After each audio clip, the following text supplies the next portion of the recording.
Good evening. Welcome to Health Source of Ohio's 12 Days of Christmas Stories. My name is Cyndy Wright-Sellers, and I serve on the Board of Trustees for Health Source, and I'm very pleased to be here with you this evening. I'm going to read a story that's geared more toward adults. I know most of our stories are for children, and this may evoke many childhood memories, like it does for me. My story is A Cup of Christmas Tea by Tom Haig. Let's get started. The log was in the fireplace all spiced and set to burn. At last the yearly Christmas race was in the clubhouse turn. The cards were in the mail, all the gifts beneath the tree, and 30 days reprieve till Visa could catch up with me. And though smug satisfaction seemed the order of the day, something was still nagging me and would not go away. A week before, I got a letter from my old great aunt. It read, "Of course I'll understand completely if you can't, but if you find you have some time, how wonderful if we could have a little chat and share a cup of Christmas tea." She'd had a mild stroke that year which crippled her left side. Though housebound now, my folks had said it hadn't hurt her pride. They said she'd love to see you. What a nice thing it would be for you to go and maybe have a cup of Christmas tea. But boy, I didn't want to go. Oh, what a bitter pill to see an old relation and how far she'd gone downhill. I remembered her as vigorous, as funny, and as bright. I remembered Christmas Eves when she regaled us through the night. I didn't want to risk all that. I didn't want the pain. I didn't need to be depressed. I didn't need the strain. And what about my brother? Why not him? She's his aunt too. I thought I had it justified, but then before I knew, the reasons not to go I so painstakingly had built were cracking wide and crumbling in an acid rain of guilt. I put on boots and gloves and cap, shame stinging every pore, and armed with squeegee, sand, and map, I went out my front door. I drove in from the suburbs to the older part of town. The pastels of the newer homes gave way to gray and brown. I had that disembodied feeling as the car pulled up and stopped beside the wooden house that held the Christmas cup. How I'd got up to her front door, I really couldn't tell. I watched my hand rise up and press the button of the bell.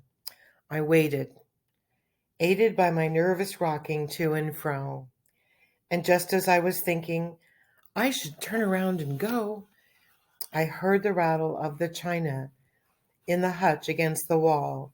The triple beat of 2 feet and a crutch came down the hall.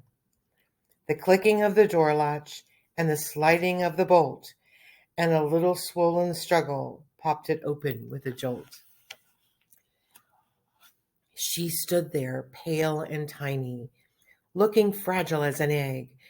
I forced myself from staring at the brace that held her leg, and though her thick bifocals seemed to crack and spread her eyes, their milky and refracted depths lit up with young surprise. Come in, she laughed the words. She took me by the hand, and all my fears dissolved away, as if by her command. We went inside, and then, before I knew how to react, before my eyes and ears and nose, was Christmas past, alive, intact. The scent of candied oranges, of cinnamon and pine, the antique wooden soldiers in their military line, the porcelain nativity I'd always loved so much, the Dresden and the crystal I'd been told I mustn't touch. My spirit fairly bolted like a child out of class and danced among the ornaments of calico and glass. Like magic, I was 6 again, deep in a Christmas spell, steeped in the million memories the boy inside knew well. And here, among old Christmas cards, so lovingly displayed, a special place of honor for the ones we kids had made. And there, beside her rocking chair, the center of it all, my great aunt stood and said how nice it was that I had come to call. I sat and rattled on about the weather and the flu.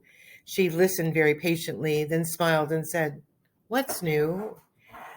Thoughts and words began to flow. I started making sense. I lost the phony breeziness I used when I get tense. She was still passionately interested in everything I did.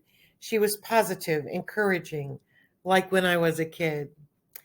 Simple generalities still sent her into fits. She demanded the specifics, the particulars, the bits. We talked about the limitations that she had had to face. She spoke with utter candor and with humor and good grace. Then, defying the reality of crutch and straightened knee, on wings of hospitality, she flew to brew the tea. I sat alone with feelings that I hadn't felt in years. I looked around at Christmas through a thick, hot blur of tears. And the candles and the holly she arranged on every shelf, the impossibly good cookies she still somehow baked herself. But these rich, tactile memories became quite pale and thin when measured by the Christmas my great aunt kept deep within. Her body halved and nearly spent, but my great aunt was whole. I saw a Christmas miracle, the triumph of a soul. The triple beat of 2 feet and a crutch came down the hall, the rattle of the china in the hutch against the wall.